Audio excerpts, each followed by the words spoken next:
भगवान श्री राम जी ने बताया, मरने के बाद आत्मा किसे खोजती है, माँ, बेटा या जीवन साथी को। जय श्री राम दोस्तों, गरुड़ पुराण का रहस्य जान लो, मोक्ष मिल जाएगा।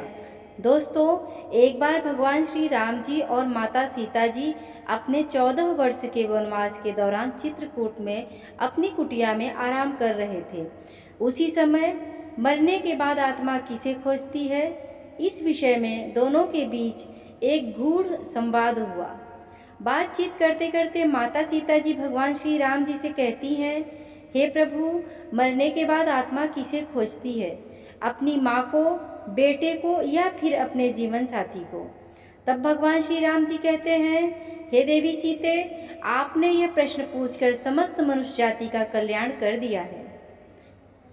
मैं आपको इस प्रश्न का उत्तर एक अत्यंत ही कल्याणकारी कथा के माध्यम से देने जा रहा हूँ। कृपया इस कथा को आरंभ से अंत तक ध्यानपूर्वक सुनिएगा, क्योंकि जो भी मनुष्य इस कल्याणकारी कथा को मन लगाकर पूर्ण रूप से सुन लेता है, उसे निश्चित ही मोक्ष की प्राप्ति होती है, और जो मनुष्य इस कथा को अधूरा छोड़ देता है, उस पर परमात्मा की कृपा नहीं होती। तब माता सीता जी कहती हैं, हे प्रभु, आप मुझ पर विश्वास कीजिए, मैं इस कथा को आरंभ से अंत तक ध्यानपूर्वक सुनूंगी और जन जन तक इसे पहुंचाने का संकल्प भी करूंगी। तब भगवान श्री राम जी कथा आरंभ करते हुए कहते हैं, हे देवी सीते, क्या मरने के बाद आत्मा फिर से अपने घर लौटकर आती है?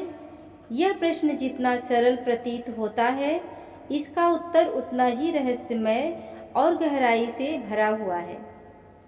आगे भगवान श्री राम जी कहते हैं, हे देवी सीते, हिंदू ग्रंथ गरुड़ पुराण एक ऐसा दिव्य ग्रंथ है जो मृत्यु के बाद आत्मा की अदृश्य और अनदेखी यात्रा का विस्तार से वर्णन करता है। गरुड़ पुराण के अनुसार आत्मा मरने के बाद कहाँ जाती है, क्या वह अपने परिवार के लोगों को खोजती है या नहीं, यह सब आत्मा के संस्कारों, उसकी इच्छाओं और मृत्यु के समय की मानसिक एवं आध्यात्मिक स्थिति पर निर्भर करता है। फिर श्री राम जी कहते हैं आगे, हे देवी सीते, इस रहस्यमयी कथा में मैं आपको बताने जा रहा हूँ कि मृत्यु के समय आत्मा के साथ कौन कौन सी अलौकिक घटनाएं घटित होती हैं, मनुष्य का शरीर मृत्यु को कैसे स्वीकार करता है और उस समय उसे कौन कौन से सूक्ष्म संकेत प्राप्त होते हैं, आत्मा शरीर से कब और कैसे निकलती है और उसे यह ज्ञात तक नहीं होता कि वह अब देह से अलग हो गई है। परिवार का विलाप, शोक और बिछड़ने की पीड़ा आत्मा के चेतन मन पर क्या प्रभाव डालती है, यह जानना केवल एक जानकारी नहीं है, बल्कि आत्मचेतना की शुरुआत है। आगे श्री राम जी कहते हैं, हे देवी सीते, आगे बढ़ने से पहले इस दिव्य कथा का सम्मान करते हुए इसे पूरे ध्यान से सुनिएगा। हे देवी, आत्मा की इस अदृश्य यात्रा की शुरुआत होती है अंत से, यानी मृत्यु से। आपको जानकर आश्चर्य होगा कि हिंदू धर्म में कुल 18 महापुराण हैं और इन सभी महापुराणों में एक विशेष ग्रंथ है गरुड़ पुराण, जो न केवल मृत्यु की पश्चात आत्मा की रहस्यमय गाथा को उजागर करता है, बल्कि आत्मा की अंतिम पीड़ा, दिव्यता और कर्मों के प्रभाव को भी विस्तार से बताता है। गरुड़ पुराण में लगभग 19,000 श्लोकों के माध्यम से भगवान श्री नारायण ने अपने सारथी गरुड़ देव को उस पर परम रहस्य को बताया है, जो आत्मा की मृत्यु के बाद की अवस्थाओं को विस्तार से स्पष्ट करता है। प्राचीन रीति रिवाज और मान्यताओं के अनुसार गरुड़ पुराण का श्रवण न केवल मृत आत्मा को शांति और मोक्ष प्रदान करता है, बल्कि उसके परिवार को भी आध्यात्मिक बोध, मानसिक संतुलन और गहरी अनुभूति प्रदान करता है। आगे भगवान श्री राम जी कहते हैं, हे देवी सीते, गरुड़ पुराण में बताया गया है कि मृत्यु से कुछ समय पहले ही मनुष्य को सूक्ष्म संकेतों का अनुभव होने लगता है, जैसे कोई दिव्य शक्ति उसे पुकार रही हो या उसे अपने पूर्वजों के दर्शन होने लगते हैं। ऐसा प्रतीत होता है जैसे शरीर धीरे धीरे शिथिल हो रहा है। ठंडक सबसे पहले पैरों से आरंभ होकर सिर तक पहुंच जाती है और सांसों की गति असामान्य हो जाती है, कभी तेज कभी मंद। मृत्यु से कुछ क्षण पहले मनुष्य के चेहरे पर एक अलौकिक तेज आ जाता है, जैसे उसकी आत्मा दिव्यता से भर गई हो। जब जीवन की लौ बुझने लगती है तो आत्मा ऊर्जा की अंतिम तरंग के साथ बाहर निकल जाती है, परंतु उसे यह ज्ञात नहीं होता कि वह अब शरीर से अलग हो चुकी है। शुभ कर्म करने वाले मनुष्यों की आत्मा सहजता से निकल जाती है, परंतु जिनके पाप अधिक होते हैं उनके लिए यह क्षण अत्यंत पीड़ादायक हो जाती है। आत्मा के निकलते ही शरीर मौन और शीतल हो जाता है, लेकिन आत्मा भ्रम में रहती है कि वह जीवित है। वह अपने परिजनों को देखती है, उनसे बात करना चाहती है, परंतु उसकी आवाज़ शून्य में विलीन हो जाती है। उसे लगता है कि यह कोई स्वप्न है, परंतु वह चेतना की एक नई अवस्था में प्रवेश कर चुकी होती है। जब घर में रोने धोने की आवाज़ें गूंजती हैं तो आत्मा उन्हें चुप कराना चाहती है। वह कहती है मैं यहीं हूँ, पर कह नहीं पाती। वह हवा में कांपती रहती है। कुछ आत्माएं बेचैन होकर हवाओं को हिलाने लगती हैं, दरवाजे खटखटाने लगती हैं और आत्मा परिवार के स्वप्नों में उतर आती हैं, एक संदेश देने के लिए, एक आस देने के लिए कि मैं अपने परिजनों को शांति दे रही हूँ। यह रहस्य न केवल मृत्यु का है बल्कि जीवन के गहन अर्थ का भी संकेत देता है। आगे भगवान श्री राम जी कहते हैं, हे देवी सीते, अब मैं आपको बता रहा हूँ कि मृत्यु के देवता यमदूत कब और कैसे आते हैं। आत्मा मृत्यु के कुछ समय बाद एक नई हलचल को महसूस करती है। अचानक उसे एहसास होता है कि कोई अदृश्य दृष्टि से परे शक्तियाँ मेरे समीप आ रही हैं। यदि आत्मा पुण्यवान होती है तो उज्जवल तेजों में देवदूत उसे सम्मानपूर्वक स्वर्ग की ओर लेकर जाते हैं, लेकिन यदि किसी मनुष्य के कर्म अंधकार में रहते हैं तो भयंकर यमदूत आते हैं और उसे पकड़कर मारते हुए चीखों और भय के मध्य नरक की दिशा में ले जाते हैं। लेकिन यह यात्रा यहीं समाप्त नहीं होती। सबसे पहले आत्मा को उसके संपूर्ण जीवन का दर्पण दिखाया जाता है। हर पुण्य कर्म उसकी चेतना में संतोष और प्रकाश सुख की लौ जगा देता है, वही हर पाप कर्म उसे डर, पश्चाताप और दुख से भर देता है। और यमदूत धीरे से कहते हैं, अब तुम्हारा समय इस लोक में समाप्त हुआ। आगे भगवान श्री राम जी कहते हैं, हे देवी सीते, अब मैं आपको वह रहस्य बता रहा हूँ जो आत्मा मृत्यु के बाद 13 दिनों तक अनुभव करती है। गरुड़ पुराण बताता है कि आत्मा मृत्यु के बाद भी 13 दिनों तक इसी लोक में रहती है, परंतु वह स्थिति सामान्य नहीं होती। वह एक गहन और अदृश्य यात्रा का आरंभ होता है। पहले 3 दिन भ्रम, मोह और ज्ञान का समय होता है। आत्मा अपनी मृत्यु को स्वीकार नहीं करती। वह घर में ही भटकती रहती है, अपने परिवार के लोगों से बात करना चाहती है, पर उसकी आवाज़ कोई सुन नहीं सकता। यदि मृत्यु दुखद या हिंसक होती है तो आत्मा बेचैन, दर्द और उलझन में फंस जाती है। चौथे दिन से 10वें दिन तक आत्मा को धीरे धीरे सत्य का ज्ञान होने लगता है। उसे महसूस होता है कि मैं अब शरीर का हिस्सा नहीं हूँ।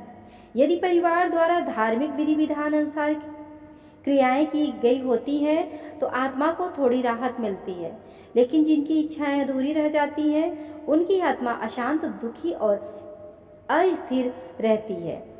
11वें से 13वें दिन तक आत्मा के लिए विदाई का समय होता है। पिंडदान और श्राद्ध उसके अगले लोक के द्वार खोलते हैं।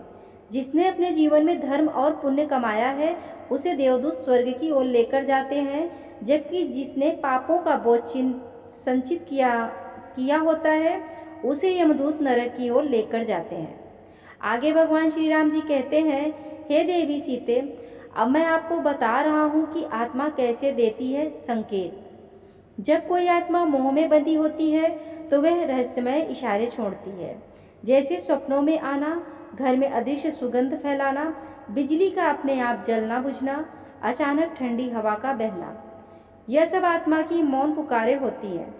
गरुड़ पुराण बताती है कि मृत्यु के बाद आत्मा स्थूल शरीर को छोड़ देती है, लेकिन उसकी चेतना बनी रहती है।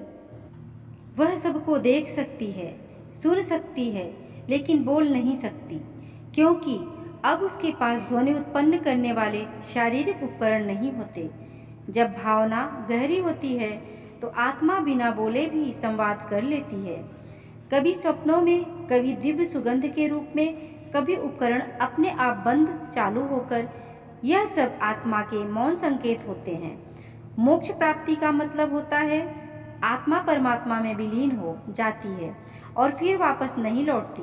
और जो आत्माएं स्वर्ग या नरक जाती हैं, वे अपने कर्मों का फल भोगती हैं और पृथ्वी के कार्यों में हस्तक्षेप नहीं करती। परंतु जो आत्माएं अधूरी इच्छाओं के कारण भटक रही होती हैं, वे कभी कभी संकेत देकर सहायता की कामना करती हैं। गरुड़ पुराण बताता है पूर्वजों की आत्माएं पितृलोक में निवास करती हैं और जब उनके वंशज श्रद्धा से तर्पण या श्राद्ध करते हैं तो वे प्रसन्न होकर आशीर्वाद देते हैं। यदि परिवार पर कोई संकट आने वाला होता है तो पितरों की आत्माएं संकेत देती हैं, कभी स्वप्न में, कभी अंतर्मन में। यदि किसी दिवंगत आत्मा का बार बार स्वप्न में आना हो तो यह समझ जाना चाहिए कि वह कोई संदेश देना चाहती है। गरुड़ पुराण बताता है कि यह स्वप्न केवल संयोग नहीं बल्कि सूक्ष्म संदेश होते हैं। बहुत से लोग बताते हैं कि अचानक की किसी दुर्घटना से बच गए हैं या कोई अदृश्य शक्ति उनके साथ थी। यह शक्ति संभवतः उनके पूर्वजों की आत्मा होती है जो संकट के समय उनकी रक्षा करती है। जब घर में श्राद्ध, पिंडदान या धार्मिक पाठ होता है तो आत्माएं प्रसन्न होकर उस घर में सकारात्मक ऊर्जा भर देती हैं, जो परिवार को मानसिक शांति, सुरक्षा और समृद्धि प्रदान करती है। आत्माएं कभी स्वप्न, कभी विचार, कभी आभास के माध्यम से लोगों के निर्णयों को प्रभावित करती हैं। आगे भगवान श्री राम जी कहते हैं, हे देवी सीते, यह एक सूक्ष्म संवाद होता है जिसमें प्रेम, चेतावनी और आशीर्वाद छिपे होते हैं।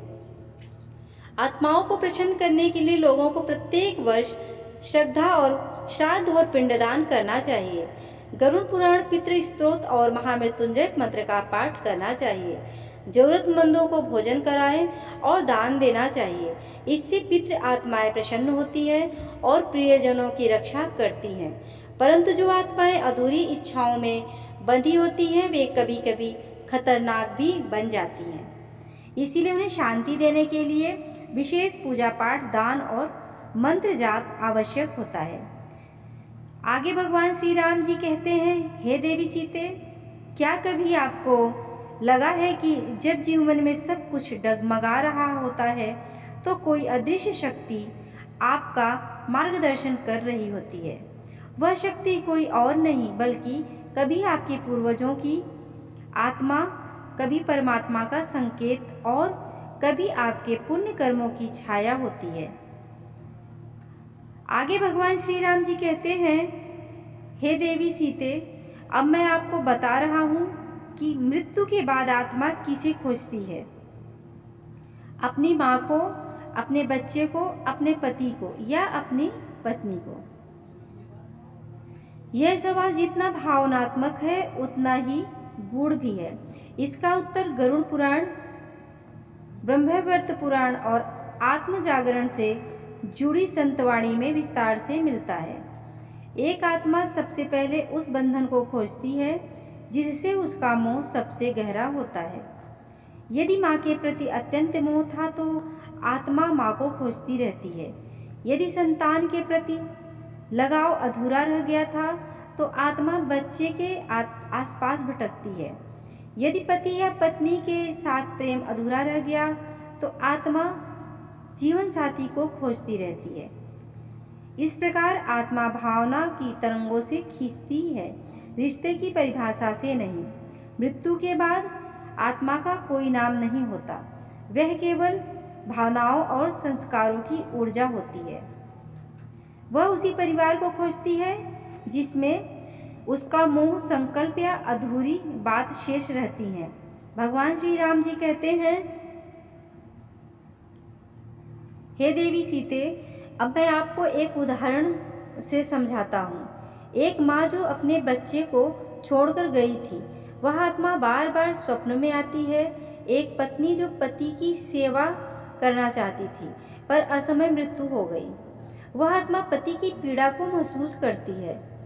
एक वृद्ध जिसे जीवन भर माँ की ममता की तलाश रही, वह आत्मा मरने के बाद भी अपनी माँ को खोजती है।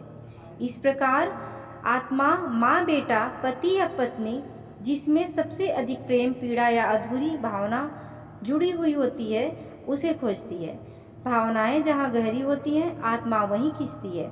अंत में भगवान श्री राम जी कहते हैं, हे देवी सीते, यदि आज की यह रहस्यमय मृत आत्मा की यात्रा आपके हृदय को स्पर्श कर गई है तो कृपया इस जानकारी को श्रद्धा रूप में अपने परिवार और मित्रों संग साझा करें। और यदि आप चाहते हैं कि ऐसे ही दिव्य सत्य आपके जीवन को अलौकिक करते रहें, इस प्रकार भगवान श्री राम जी ने माता सीता जी के माध्यम से समस्त मानव जाति के कल्याण हेतु इस ज्ञान को बताया है। आत्मा के इस रहस्य को जो भी जान लेता है उसे मोक्ष की प्राप्ति संभव है। आशा करती हूँ कि आपको यह कथा अच्छी लगी होगी। अगर यह ज्ञान अच्छा लगा है तो वीडियो को लाइक करें, चैनल को सब्सक्राइब कर लें और इसे अपने परिवार मित्रों संग साझा करें। फिर मिलेंगे एक और वीडियो के एक दिव्य कथा के साथ। तब तक के लिए कमेंट में जय श्री राम जी लिखना ना भूलें, जय माँ सीता लिखना ना भूलें। जो भी इस कथा को शुरू से अंत तक सुनता है उस पर भगवान श्री राम जी और माता सीता जी की कृपा अवश्य होगी। आप सभी पर परमात्मा की कृपा बनी रहे। आपका दिल से धन्यवाद। जय श्री राधे, जय श्री राम।